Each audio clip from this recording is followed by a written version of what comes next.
Welcome back to the Extra Zone Arcade, and welcome to the second part of the Mario 40th Anniversary Superspective, where we look back on all the mainline Mario games in celebration. This was going to be something of a tale of two worlds. Originally, I was going to look at both Super Mario Bros. 2 and Super Mario Bros. 3, but I ended up having a lot more to say about both than I anticipated. Given my video schedule for this month, I'll need more time to work on these, so splitting them was the best move. I think it would be appropriate to start this off with one very simple question. What makes a good sequel? The answer to that is not so simple. You see, everyone has their definitions of what makes a good follow-up, even when it comes to things like movies, TV shows, and comics. But games? Well, it can get a little more complex. How much should the mechanics change between entries? Should the setting be different? Do the story and presentation need to be vastly different to be considered new? These are all considerations to be taken into account from both the developers and the player's perspective. For me, a good sequel will do these things. 1. Expand on the gameplay and mechanics from previous titles, really refine what they set out to do and add more layers to set things apart. 2. Introduce something that could become a key feature or staple in the series moving forward. This could be a character, enemy or game mechanic that becomes iconic in and of itself. And 3. Clean up or remove features that didn't work well or weren't well received. This one's not always so simple because you never want to throw out an idea, especially one that made the cut in the first place. Sometimes though it may have to be done to make room for better and more refined features. So, with these considerations in mind, does Super Mario Bros. 2 follow suit? The quick answer is no. The long answer for this may pique your interest, so let's get into it. Let's just get this out the way because you've probably already heard it a billion times if you're watching this. Yes, Super Mario Bros. 2 is a reskin of a Japan-only game called Doki Doki Panic. Though I do want to go over how this came to be, let alone the fact that it would be sold as a sequel to the best-selling game of all time, at the time. So, for some background, Kensuke Tanabe started prototyping a more vertically oriented platformer that would have some more Mario elements. During development, Nintendo was approached by the Fuji Television Company to make a game featuring Yumi Kojo mascots. There is very little information on Yumi Kojo online, but from what I can gather it was an event held by Fuji TV. I guess the characters that show up in the game were meant to promote the event? I really couldn't find any information on this, but the playable characters are Imagine, whose gameplay would be adapted into Mario, Lena, who Princess Peach's gameplay was based on, Mama, who plays like Luigi, naturally. Hold the damn phone. Was this a deep cut reference the entire time? That's Mama Luigi to you, Mario! I feel like my third eye just opened. And finally, Papa was the basis for Toad's movement. All the enemies, bosses, levels, and mechanics are pretty much what we got in Super Mario Bros. 2. Now, how did it come to be Super Mario Bros. 2 in the West? Well, it's all rooted in what we talked about in the first part of the series. Go watch that if you haven't yet. To quickly recap, Japan's Super Mario Bros. 2 was considered too intense to be released elsewhere, and would associate the Mario brand with frustrating gameplay. It would only release outside the land of the rising sun for the first time in 1993's Super Mario All-Stars, that being a collection of the first 4 Super Mario NES games remastered in 16-bit. So, of course, with Super Mario Bros. Being such a massive breakout success, they needed a sequel for the rest of the world ASAP. Because Doki Doki Panic already had so many Mario-isms, it was primed to be made into a full-on Mario experience. The additions were pretty small, but it did at least make things feel more at home in this series. We got a sprint button, mushrooms that permanently increase your health for a level, coins, and a slot machine that gives you extra lives if won. So, they got to work on this glorified ROM hack, and in 1988, Super Mario Bros. 2 was released to the rest of the world, and then as Super Mario USA in Japan 4 years later. So, here's my take on it. Out of all the classic Super Mario games, so Mario Wonder World, this is easily the one I played the least. I mentioned in the last part how I tended to use some emulator sites to play them. Many of those are shut down now, by the way. Found that out while editing. Anyway, this game was actually the only one I didn't first experience like this. No, my first Mario 2 experience was actually on a smartphone emulator. I think it was NES.mu, several years later. It's a game I'd always heard about, but it never really appealed to me based on how it looked. It's not really a Mario game, so I can just skip it, was my thought process. I was not a super open-minded preteen. I think it goes without saying, but a game like this with touch controls didn't do anything for me. And for years I wouldn't touch the game again. That was until early 2020, when I decided to play through every mainline Mario game in a row. I honestly don't even remember playing this game, but I have a suspend point from the time I did, and I do at least remember thinking it was just alright. Then I wouldn't play it again until I started streaming with the Mariothon series. Those playthroughs were not my best content, being from almost 2 years ago and some of the very first things I made, but I still think they're a decent watch if you want something to binge. After that playthrough, well, this is what I had to say. Anyway, that was Super Mario Bros. 2. I'll be honest, It's not a terrible game, but it's mid. It's very, very mid. And not in the way where it's like boring or anything. Mid in the way that like it has a lot of good about it, but it has just a few more things that really suck that make this game not fun to play. So yeah, I didn't hate the game, but I was a little sour on it. More than I was after that initial full playthrough. Now, that's great and all, but what are my thoughts on it in the gracious year of 2025? Starting up the game and letting the title screen hang for a bit reveals the plot. Mario has a strange dream where he climbs a staircase leading to a curious looking door that led to a crazy world the likes of which he'd never seen before. He hears cries for help as the people are under the tyrannical rule of Wart, who happens to really hate vegetables. The next day, when going out for a picnic, Mario and his friends discuss having the exact same dream, which leads them to explore a nearby cave. Once in there, they see exactly what they experienced in that dream, the world of Subcon.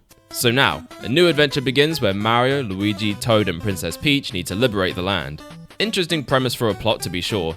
It's revealed at the end of the game that what you actually just played through was all a dream. So is this showing us the dream that Mario had the night before, or is it that he had a dream, then met up with his friends the next day, and that turned out to also be a dream? So it's a dream within a dream. Alright then, before this gets too existential, you're immediately given the choice of 4 heroes before jumping into the game. Mario's your basic all-around character that he's come to be characterized as since. His running speed, jump height, and turnip pulling strength are all good. No real strength or weaknesses. Luigi retains his higher jump and lower traction from the lost levels, but runs and plucks vegetables slower than older bro. Toad is the fastest runner and has the strongest pull-up game, but suffers vertically with the lowest jump in the game. And Peach is by far the slowest on foot and uproots the slowest because... Actually, why is she the weakest, Nintendo? I'll give you 3 reasons. 1, she's a female. 2, she's not a boy. And 3, and most importantly, she's a girl! Honestly, I don't know what I was expecting, nor am I surprised given the time this game came out and how conservative Japan was. Back on topic, she has roughly the same jumping height as Mario, maybe slightly lower, and can float for a short distance, which makes platforming with her the easiest. Overall, the game's control is better than Mario 1 and Lost Levels, for the most part. They've definitely loosened things up a little this time, but I feel like it may be a touch too much. Characters almost instantly shoot off in whatever direction you input when the sprint button is held. This can make things pretty unwieldy, especially with Luigi's invisible Heelys and Toad thinking he's Sonic the Hedgehog. By the way, I want to do a series like this for the Blue Blur's 35th anniversary next year, so stay tuned. Precise platforming can be a nightmare here a lot of the time, but sometimes you might have to deal with that and actual ice physics to make you regret everything. The game was obviously not designed with the sprint button in mind, so it ends up feeling like a hindrance. The game is beatable without it. I mean, the level design was initially built for a game that didn't include sprinting. I still think they could have included it, but really it just needed to be toned down. The crazy fast acceleration is offset by characters turning around and picking up speed much more gradually. It just feels really inconsistent. I was also suffering from misinputs in this game far more than any other game I've played at the time of writing this. That's Mario Wonderland 2. I've played all of these using Nintendo's Switch Online servers, which does have some slight input delay, but it's usually nothing too noticeable. At least not when I'm playing the other games. With this one, I felt like every time I would jump or go to pick something up, it was down to a dice roll whether or not it would work. Now, given my only experience with this game outside of NSO was on a mobile phone 10 years ago, I had a similarly unresponsive experience. So I don't truly know if it's the game or just the methods in which I've played it, but this game gave me a ton of trouble. I felt like I was having to save state almost as much as Lost Levels, despite this game being nowhere near as difficult, just because of the controls. So, not a great start for this game, but we can bring it back. There's a charge jump that can allow you to reach higher areas with ease. There's no areas that require you to use it, it's really just there for you to find cool skips in the levels, and I can always appreciate that. Kinda wish this would show up in some of the later games, but there's usually a power-up that accounts for that. Collecting 5 of these floating cherries will net you a Starman, which I actually forgot to mention in the last part somehow. If you somehow don't know how it works, you become completely invincible for a short time and can defeat enemies in one touch. Obviously, things like bottomless pits and being crushed can still kill you, but the latter rarely happens in this one. The mushroom is back, which I already mentioned increases your hit points by 1.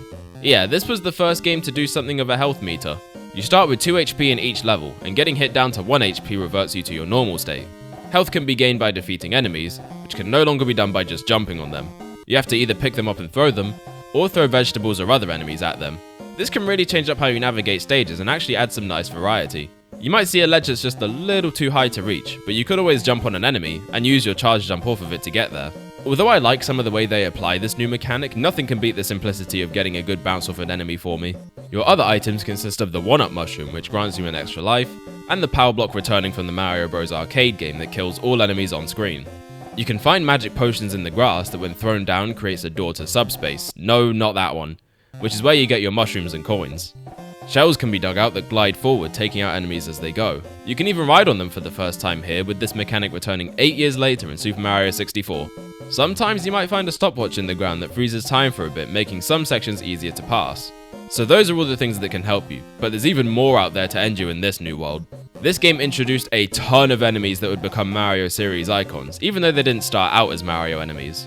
Shy Guys make their first appearance in many different colours along with their projectile shooting cousins, Sniffit. There's also a lot of birds in this one with Tweeter, Albatos, Pidgeot and Ostro, whose name got mixed up with Birdos in the game's credits. Oops. 4 more iconic bad guys were introduced here, being Ninja, Bob-omb, Spark and Pokey. Then the rest pretty much never show up again. Hoopster, Trouter, Cobra, Panzer, Flurry and Fanto. Fanto stresses the hell out of me. A lot of this game revolves around going through doors, a few of which will need keys to get through. If you pick up a key, this guy is sure to not be far behind and will relentlessly chase you until you either drop it, get it through the door, or die. This is the first game in the series to have a variety of bosses. The main one you'll fight throughout the game is Birdo, who's also since become one of the most popular characters in the franchise. She's been the subject of debates and controversy surrounding her gender identity, with the manual stating, and I quote, "He thinks he's a girl and he spits eggs from his mouth. He'd rather be called Birdetta." Other games have teased and alluded to this aspect of her character, but it's pretty heavily implied and accepted that she's a transgender female. Now, this was most likely done to be a harmful stereotype at the time, since that was actually very common in Japan, but it seems like the trans community have since claimed the character. Nintendo's depiction has also become a lot more tasteful, so everyone wins all around. You might wonder why I trailed off into that tangent, but don't forget this is a retrospective about the franchise's history. I think including a trans character this early on is a pretty big deal, especially considering Birdo was the first in gaming as a whole. Anyway, she comes in 3 different types. The iconic Pink look, who shoots out eggs that you throw back at her, Red, who randomly shoots fireballs as well as eggs, and Grey/Green, who only shoots fireballs. You defeat that variant by throwing mushroom blocks at her. There's also Mouser, a bomb enthusiast who can be extremely annoying to fight because sometimes your characters just straight up won't pick up the bombs. Triclide is a 3-headed snake that shoots fireballs and has to be put down using mushroom blocks. His fight is also really inconsistent, with his fireballs sometimes being stopped by blocks and other times just pass right through to hit you. Fry Guy just sucks to fight. Once again you need to use mushroom blocks, but the more you damage him, the more little Fry Guys he splits into. They get harder and harder to catch, so you're probably going to get hit a lot as they jump around with you constantly trying to squash them. Claw Grip, or Claw Glip as he's called in the ending, throws rocks at you to be picked up and thrown back. Nothing too crazy. And finally there's Wart, the game's main antagonist who never appears again after this. He's defeated by throwing vegetables into his mouth as he tries to puke up bubbles at you. How do you get these vegetables? Through a machine that conveniently spits them out smack dab in the middle of his throne room. This is some next level dumbassery. Why would you put the one thing that can easily kill you in your throne room for someone to almost definitely use on you? In order to fight all these bosses though, there are some levels to beat. Typically these are longer than what you'd get in the last 2 games, but we've gone down from 8 worlds to 7, and each of them only now have 3 stages. Well, aside from the final world which only has 2. As I said before, this game was much more vertically oriented, so you do a ton of climbing and or platforming upwards.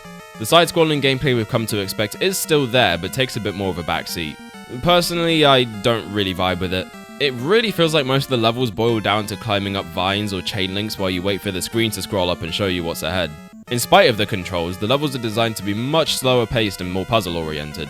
That's fine, but what I have a problem with is that it literally never gets more interesting than climb up to grab a key and then go all the way back down to put that key in a door. Sometimes you'll even get levels like this one where you slowly dig up sand to make your way to a door at the bottom. This is just boring. Or worse, there are some areas like this where you need to bomb cracked stone to get through. If you mess up your throws and they don't explode in exactly the right spot, you might not even be able to pass that section without going back through a door and resetting the room. Then there was this one time where I put the game down for a bit while recording and forgot to pause.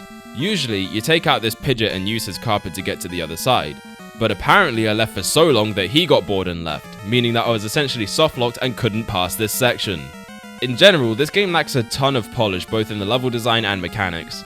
The vertical levels are mostly all the same, and the more horizontal ones, while not the worst we've seen out of the series so far, also pale in comparison to the best levels of Mario 1, or even Lost Levels. It just feels really uninspired, and none of it forces you to understand the mechanics on a deeper level, or engage much with anything at all without it feeling like a waste of time.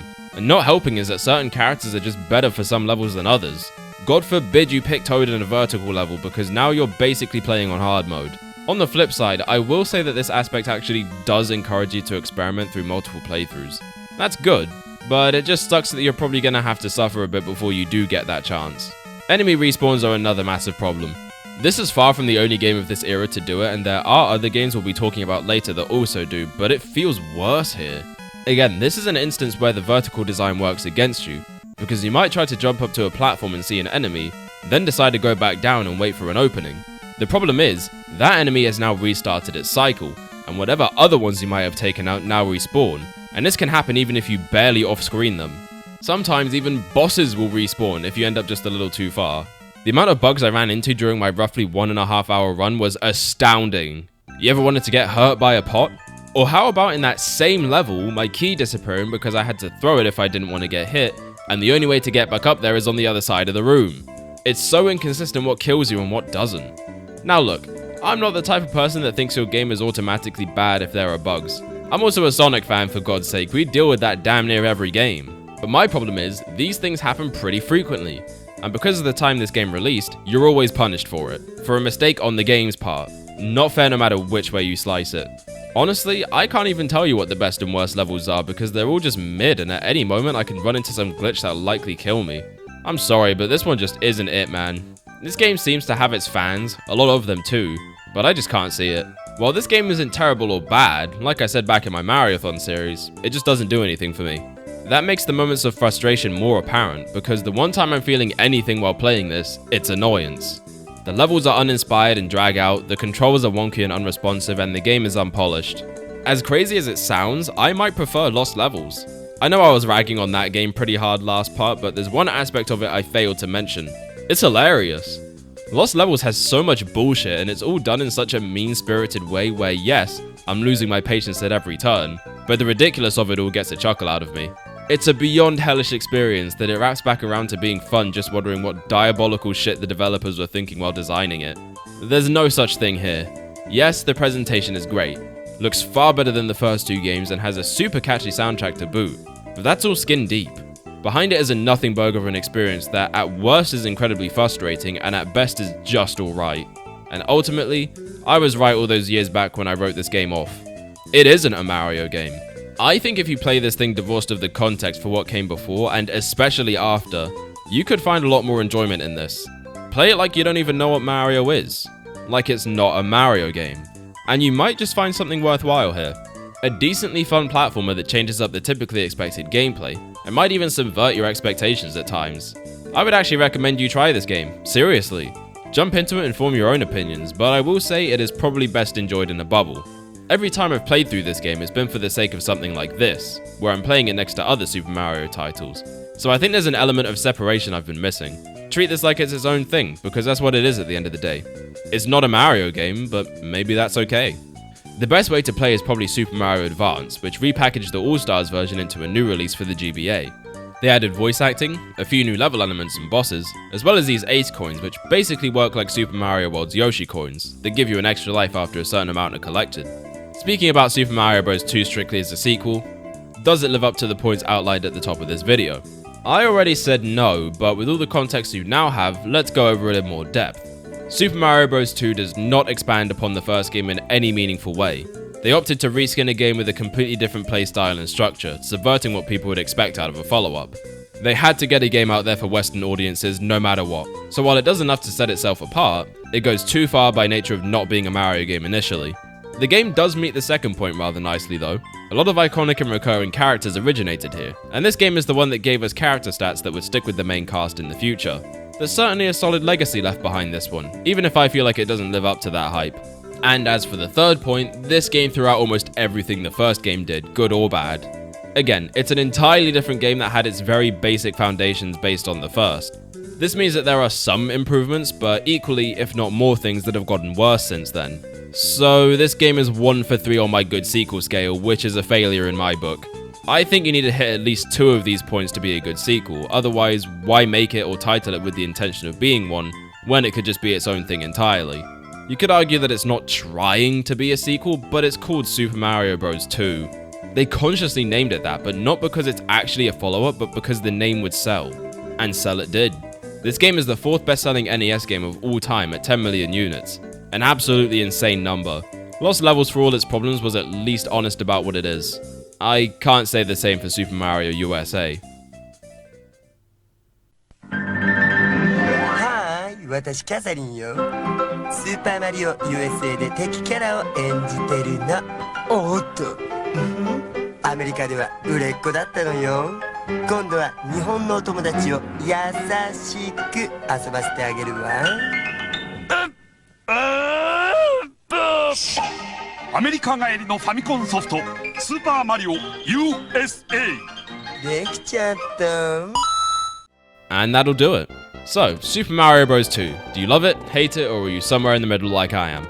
Let me know in the comments, but remember to be respectful about it. Games, like all are subjective, and where I didn't find joy, you might have, and that's okay. Make sure to drop a like and subscribe so you don't miss a single part of this series. I'm really putting my all into these, so I want to see as much support as you can give. Next part will be all about Super Mario Bros. 3, and I can guarantee it'll be much more positive overall than this was. I'll see you there.